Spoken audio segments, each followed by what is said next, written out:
ಯಡಿಯೂರಪ್ಪ ಮತ್ತು ಕುಮಾರಸ್ವಾಮಿ ಅವರ ವಿರುದ್ಧ ವಾಗ್ದಾಳಿ ನಡೆದಿದೆ ಸಚಿವರಿಂದ. ಯಡಿಯೂರಪ್ಪ ಕುಮಾರಸ್ವಾಮಿ ಇಬ್ಬರು ದೊಡ್ಡ ಕಳ್ಳರು ಅಂತ ಹೇಳಿ ಇವರು ಹೇಳಿದ್ದಾರೆ. ಯಾದಗಿರಿಯಲ್ಲಿ ಸಚಿವ ಶರಣಬಸಪ್ಪ ದರ್ಶನಾಪುರ್ ಈ ಹೇಳಿಕೆಯನ್ನ ಕೊಟ್ಟಿದ್ದಾರೆ. ಯಡಿಯೂರಪ್ಪ ಮತ್ತು ಕುಮಾರಸ್ವಾಮಿ ದೊಡ್ಡ ಕಳ್ಳರು, ಮುಖ್ಯಮಂತ್ರಿ ಆಗೋದಕ್ಕೆ 2,000 ಕೋಟಿ ರೂಪಾಯಿ ಇಟ್ಕೊಂಡು ಕೂತಿದ್ದಾರೆ. ಯಡಿಯೂರಪ್ಪ ಕುಮಾರಸ್ವಾಮಿ ಇಬ್ಬರು ದೊಡ್ಡ ಕಳ್ಳರಲ್ವಾ ಅಂತ ಪ್ರಶ್ನೆ ಮಾಡಿದ್ದಾರೆ. ಕೇಂದ್ರ ಸಚಿವ ಕುಮಾರಸ್ವಾಮಿ ಅವರು ಬೇಲ್ ಮೇಲೆ ಆಚೆ ಇಲ್ವಾ ಅಂತಾನೂ ಪ್ರಶ್ನೆ ಮಾಡಿದ್ದಾರೆ. ಕುಮಾರಸ್ವಾಮಿ ಆಗಲಿ ಅಶೋಕ್ ಆಗಲಿ ಏನು ಸಿದ್ದರಾಮಯ್ಯ ಮ್ಯಾಗೆ ಮಾತಾಡ್ತಾರೆ, ಮತ್ತು ಅವ್ರ ಮೇಲೆ ದೊಡ್ಡ ಓಪನ್ ಆಗಿ ಮೊನ್ನೆ ಹೇಳೇನಲ್ರಿ ವಿಜಯ್ ಯತ್ನಾಳು 2,000 ಕೋಟಿ ಇಟ್ಕೊಂಡು ಕುಂತಾರೆ ಈಗ ಮುಖ್ಯಮಂತ್ರಿ ಆಗ್ಲಕ್ಕಂತಂದು. ಮತ್ತು ಅಂಥ ಪಕ್ಷಕ್ಕೆ ನಮ್ಮ ಪಕ್ಷದ ಮುಖಂಡರು ಓಡಿಸ್ತಾರೆ ಅಂತ ಎಂಥ ಕೆಲಸ ಮಾಡ್ಲಿಕ್ಕೆ ಹೋಗಲ್ಲ. ಹೇಳ್ಬೇಕಾಗಿತ್ತಲ್ಲ, ಮೊನ್ನೆ ತೀರ್ಪಿನಾಗ ಸಿದ್ದರಾಮಯ್ಯವ್ರು ಇಂತಿಂತ ತಪ್ಪು ಮಾಡ್ಯಾರ, ಇಲ್ಲಿ ಅವ್ರ ಪ್ರಭಾವ ಬೇರೆ ಎಲ್ಲರೇ ಉಲ್ಲೇಖ ಆದ ಸಿದ್ದರಾಮಯ್ಯರ ಹೆಸರು. ಎನ್ಕ್ವೈರಿ ಆಗಲಿ ತಪ್ಪ ಯಾರು ಮಾಡ್ಯಾರ? ನೀವು ನಿಮ್ಮ ಜಾಗ ಹೋಗ್ಯದ ನೀವು ಕೇಳಿರ್ತೀರಿ, ನಿಮ್ಮ ತಪ್ಪ ಏನು ಕೊಡೋರು ತಪ್ಪ? ಕೊಡೋರು ಕಾನೂನು ಪ್ರಕಾರ ಕೊಟ್ಟಾರಿಲ್ಲ, ಅವ್ರು ತಪ್ಪಾಗ್ತದೆ. ಕೊಟ್ಟಾರಿಲ್ಲ ನೋಡಿ, ಇದು ಎನ್ಕ್ವೈರಿ ಆಗ್ಲತ್ತಿತ್ತಲ್ಲ. ಈಗ ಎನ್ಕ್ವೈರಿ ಕೋರ್ಟ್ ಆದೇಶ ಮಾಡ್ಯಾರ, ಎನ್ಕ್ವೈರಿ ಸತ್ಯತೆ ಬರ್ತದಲ್ಲ.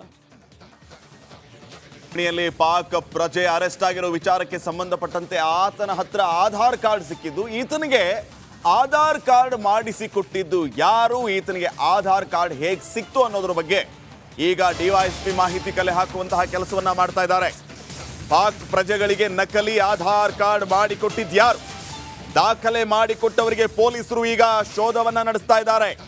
ಡಿವೈಎಸ್ಪಿ ಮೋಹನ್ ಕುಮಾರ್ ನೇತೃತ್ವದಲ್ಲಿ 4 ತಂಡಗಳ ರಚನೆಯಾಗಿದೆ. 4 ತಂಡಗಳನ್ನು ರಚಿಸಿ ಹಲವು ಕಡೆ ಈಗಾಗಲೇ ಈ ಟೀಮ್ ತೆರಳಿದೆ. ದೆಹಲಿ, ಚೆನ್ನೈ, ಮುಂಬೈ, ಬೆಳಗಾವಿ ಇಲ್ಲಿಗೆ ಈ ತಂಡ ಹೋಗಿದೆ ಶೋಧ ಕಾರ್ಯಕ್ಕಾಗಿ. ಪಾಕ್ ಪ್ರಜೆಗಳಿಗೆ ನಮ್ಮ ರಾಜ್ಯದಲ್ಲಿ ನಕಲಿ ಆಧಾರ್ ಕಾರ್ಡ್ ಸಿಕ್ಕಿರೋದು ದುರಂತ.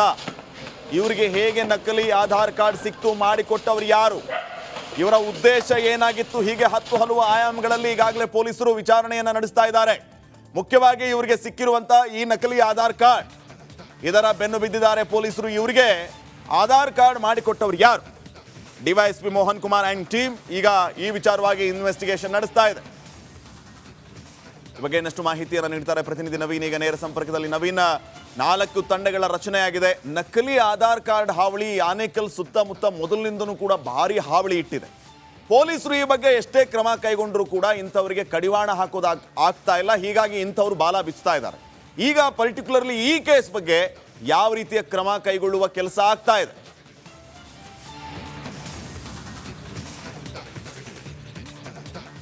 ಶ್ರೀಪಾದ್ ಪಾಟೀಲ್ ಜಿಗಣಿ ಸಮೀಪದ ರಾಜಾಪುರದಲ್ಲಿ ಏನು ಪಾಕಿಸ್ತಾನದ ಪ್ರಜೆ ಮತ್ತು ಆತನ ಕುಟುಂಬವನ್ನು ಏನು ವಶಕ್ಕೆ ಪಡೆದ ನಂತರ ಒಂದಷ್ಟು ವಿಚಾರಗಳಿಗೆ ಸಂಬಂಧಪಟ್ಟಂತಂದ್ರೆ ಅವರು ಭಾರತಕ್ಕೆ ಬಂದಿದ್ದು ಹೇಗೆ, ಇದಕ್ಕೆ ಸಂಬಂಧಪಟ್ಟವರು ಯಾರ್ಯಾರು ಹೆಲ್ಪ್ ಮಾಡಿದ್ರು ಅನ್ನೋ ನಿಟ್ಟಿನಲ್ಲಿ ಈಗಾಗಲೇ ಆ ಪ್ರಜೆ ಅಂತಂದರೆ ರಶೀದ್ ಅಲಿ ಸಿದ್ದಿಕಿ ಏನಿದ್ದಾನೆ ಆತನ ಮೊಬೈಲನ್ನು ವಶಕ್ಕೆ ಪಡೆದು ಅದಕ್ಕೆ ಸಂಬಂಧಪಟ್ಟ ಒಂದಷ್ಟು ಕಾಲರ್ ಐಡಿಯನ್ನು ಈಗಾಗಲೇ ಡೀಟೇಲನ್ನು ತರಿಸ್ಕೊಂಡಿದ್ದಾರೆ ಪೊಲೀಸರು. ಅದಕ್ಕೆ ಸಂಬಂಧಪಟ್ಟಂತೆ ಒಂದಷ್ಟು ಜನರ ಸಂಪರ್ಕವನ್ನು ಆಧರಿಸಿ ಈಗಾಗಲೇ ಮುಂಬೈಗೆ ಒಂದು ತಂಡವನ್ನು ತೆರಳಿದ್ರೆ ಚೆನ್ನೈ ಸೇರಿದಂತೆ ದಾವಣಗೆರೆ ಮೂಲದಂಥ ಒಂದಷ್ಟು ಮಾಹಿತಿಯನ್ನು ಆಧರಿಸಿ ದಾವಣಗೆರೆಗೂ ಕೂಡ ಅಲ್ಲಿ ಆ ಒಂದು ಪೊಲೀಸರ ತಂಡವನ್ನು ಈಗಾಗಲೇ ಏನು 4 ತಂಡಗಳನ್ನು ರಚನೆ ಮಾಡಲಾಗಿದೆ.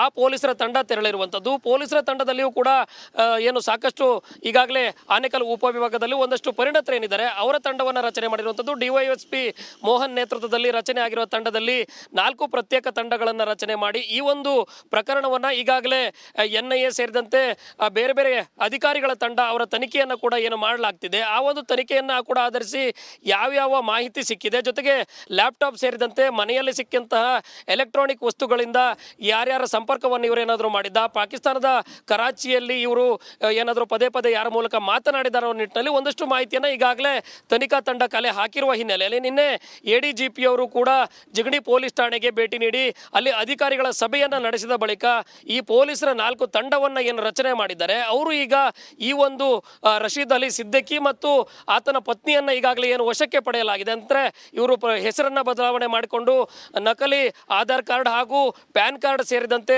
ಪಾಸ್ಪೋರ್ಟ್ ಅನ್ನ ಕೂಡ ಏನು ಮಾಡಿಕೊಂಡಿದ್ದಾರೆ. ಇದಕ್ಕೆ ಸಂಬಂಧಪಟ್ಟಂತೆ ಆನೇಕಲ್ ಭಾಗದಲ್ಲಿ ಹಿಂದೆಯೂ ಕೂಡ ನಕಲಿ ಆಧಾರ್ ಕಾರ್ಡ್ಗಳನ್ನ ಮಾಡುವ ಜಾಲ ಏನಿತ್ತು, ಈ ಒಂದು ಜಾಲವನ್ನು ಕೂಡ ಈಗ ಜಾಲಾಡುವ ಕೆಲಸವನ್ನ ಪೊಲೀಸರು ಮಾಡ್ತಾ ಇರುವಂತದ್ದು. ಜೊತೆಗೆ ಆಧಾರ್ ಕಾರ್ಡ್ ಮತ್ತು ಪ್ಯಾನ್ ಕಾರ್ಡ್ ಪಾಸ್ಪೋರ್ಟ್ ಮಾಡಿಕೊಟ್ಟವರಿಗೂ ಕೂಡ ಮುಂದಿನ ದಿನಗಳಲ್ಲಿ ಸಂಕಷ್ಟ ಎದುರಾಗುವ ಎಲ್ಲ ಸಾಧ್ಯತೆಗಳು ಇರುವಂತದ್ದು. Shripad, okay, thank you Naveen ಮಾಹಿತಿಗಾಗಿ. ಕೋಲಾರದಲ್ಲಿ ಸೀರೆಗಾಗಿ ನಾರಿ ಮಣಿಯರು ಮುಗಿಬಿದ್ದಿರುವಂತಹ ಘಟನೆ ನಡೆದಿದೆ. ಕೋಲಾರದಲ್ಲಿ ಸೀರೆ ಹಂಚುವ ಕಾರ್ಯಕ್ರಮ ಸಂದರ್ಭದಲ್ಲಿ ಈ ರೀತಿಯ ಒಂದು ನೂಕು ನುಗ್ಗಲು ಉಂಟಾಗಿದೆ. ಉಚಿತ ಸೀರೆಗೆ ನಾರಿ ಮಣಿಯರ ನೂಕು ನುಗ್ಗಲು. ಮಾಲೂರು ಪಟ್ಟಣದ ಗಾಂಧಿ ಸರ್ಕಲ್ ಅಲ್ಲಿ ಒಂದು ರೀತಿಯ ಹೈ ಡ್ರಾಮಾನೇ ಕ್ರಿಯೇಟ್ ಆಗಿದೆ. ಶಾಸಕ KY ನಂಜೇಗೌಡ ಉಚಿತವಾಗಿ ಸೀರೆ ವಿತರಣೆ ಮಾಡ್ತಾ ಇದ್ರು. ಶಾಸಕರು ಕೊಡ್ತಾ ಇದ್ದ ಸೀರೆಗೆ ನೂರಾರು ಮಹಿಳೆಯರು ಮುಗಿಬಿದ್ದಿದ್ದಾರೆ. ಶಾಸಕ KY ನಂಜೇಗೌಡ ಉಚಿತವಾಗಿ ಸೀರೆಯನ್ನ ವಿತರಿಸ್ತಾ ಇದ್ರು. ಈ ಸಂದರ್ಭದಲ್ಲಿ ಈ ರೀತಿಯ ನೂಕು ಉಂಟಾಗಿದೆ. ಮಾಲೂರು ಪಟ್ಟಣದ ಗಾಂಧಿ ಸರ್ಕಲ್ ಅಲ್ಲಿ ಈ ರೀತಿ ಒಂದು ಹೈ ಡ್ರಾಮಾ ಆಗಿದೆ. ದೃಶ್ಯಗಳಲ್ಲಿ ತಾವು ಗಮನಿಸ್ತಾ ಇದ್ದೀರಿ. ಫ್ರೀ ಸೀರೆಗೆ ನಾರಿಯರು ಮುಗಿಬಿದ್ದಿದ್ದಾರೆ.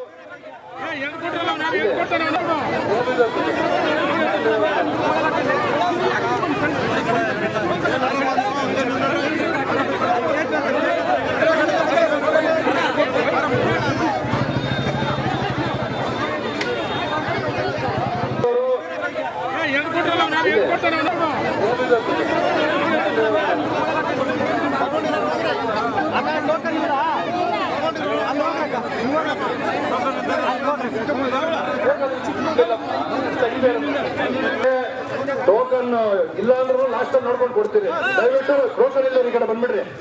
ಬರೀ ಕೈಯಲ್ಲಿ ನಿಂತ್ಕೊಂಡ್ಬೇಡ್ರಿ, ಕೊಡಲ್ಲ. ಈ ಕಡೆ ಬಂದ್ಬಿಡ್ರಿ.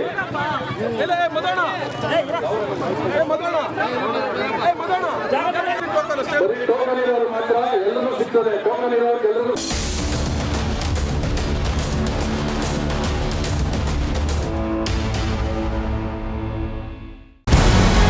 ನಮಸ್ಕಾರ, ಕರ್ನಾಟಕ ಪ್ರೈಮ್ ಟೈಮ್ಗೆ ಸ್ವಾಗತ. ನಾನು ಜಯಪ್ರಕಾಶ್ ಶೆಟ್ಟಿ. ಇಡೀ ಕರ್ನಾಡು ಇವತ್ತು ರೆಬೆಲ್ ಆಗಿ ನಿಂತಿದೆ. ಈ ಹಗರಣಗಳನ್ನು ಸದನದಲ್ಲಿ ಪ್ರಸ್ತಾಪ ಮಾಡಲು ಕೂಡ ಕಾಂಗ್ರೆಸ್ ಹಿಂದೇಟು ಹಾಕಿದ್ದೇಕೆ?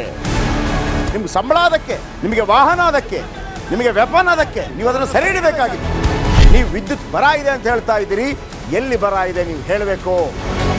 ಪಾಕಿಸ್ತಾನ್ ಆಕ್ಯುಪೈಡ್ ಕಾಶ್ಮೀರ್ ಅದು ಎಂದೆಂದಿಗೂ ನಮ್ಮದು. 40 ಮೆಷಿನ್ಗಳು ತಂದಿತ್ತು ನೋಟ್ ಎಣಿಸುವುದಕ್ಕೆ, ಅದೇ ಹಾಳಾಯಿತು. ಮಥುರಾದ ಗಲಾಟೆ ಇದೆಯಲ್ಲ, ಅದು ಸ್ಥಳೀಯವಾಗಿ ಕೂತು ಪರಿಹರಿಸಬಹುದಾದಂಥ ಕಾನೂನಿದೆ. ಗ್ಯಾರಂಟಿ ಯೋಜನೆಯಿಂದ ನಷ್ಟ ಆಗಿದೆ, ಲಾಭ ಆಗಿದೆ, ದಯವಿಟ್ಟು ಹೇಳಿ. Dawood Ibrahim most wanted criminal ಯಾವಾಗಾದ ಅಂದರೆ ಇಲ್ಲಿ ತನಕ ಭಾರತ ದೇಶದಲ್ಲಿ ಓರ್ವ ದಲಿತ ಪ್ರಧಾನಿಯಾದಂಥ ಇತಿಹಾಸವೇ ಇಲ್ಲ. ರಿಪಬ್ಲಿಕ್ ವರ್ಲ್ಡ್ ಆಪ್ ಇದು ಕೇವಲ ಅಪ್ಲಿಕೇಶನ್ ಅಲ್ಲ, ಸಮಗ್ರ ಸುದ್ದಿಗಳ ಸಂಪರ್ಕ ಮಾರ್ಗಕ್ಕೆ ಕ್ರಾಂತಿಕಾರಿ ಬದಲಾವಣೆ. ರಿಪಬ್ಲಿಕ್ ವರ್ಲ್ಡ್ ಆಪ್ ಕೇವಲ ಸುದ್ದಿ ಅಪ್ಲಿಕೇಶನ್ ಅನ್ನ ಪರಿಚಯ ಮಾಡ್ತಾ ಇಲ್ಲ, ಬದಲಾಗಿ ಡಿಜಿಟಲ್ ಸುದ್ದಿ ಬಳಕೆಯ ಹೊಸ ಯುಗಕ್ಕೆ ನಾಂದಿ ಹಾಡ್ತಾ ಇದೆ.